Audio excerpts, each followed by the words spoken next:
I just think women are incredible. They do so much for other people, and they really take that time to take care of other people. We tend to put everybody else before ourselves. Like we're sacrificing for our families, but we're really not. We're leading by poor examples. You have to be able to take care of yourself before you can take care of somebody else. It is never too late to start preventative self-care. So the first thing is get to your doctor.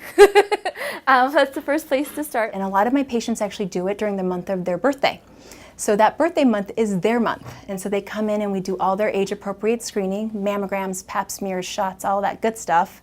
And we make it their month. And then we talk about all the things that are important to take care of them so they can take care of all the people they love. I think goal setting is extremely important. Because you're not going to get somewhere if you don't know that that's where you want to go. What's your goal? What do you want to do? The easiest thing you can do is get 8 hours of sleep a night. Healthy nutrition. Higher protein, higher veggies, low carbohydrates. That's kind of the basics of it. The easiest thing to help people with their diet is help them control their beverage intake, because you really do intake a lot of calories just from what you're drinking and you don't realize it. I think exercise is very important. I just think that you have to find something you love. Make it fun. So if you like to play tennis, okay, well, why don't you do more of that? For me, it's cycling. I love to cycle, and I carve out that time because I know that when I cycle, I'm a better doctor, I'm a better mom. So start today. Sometimes we get busy and, maybe today I didn't get to exercise, but try again tomorrow. As long as you keep trying, that's all you can ask. Gosh, we're all too busy, and if you don't look after yourself, no one else will. Just don't give up.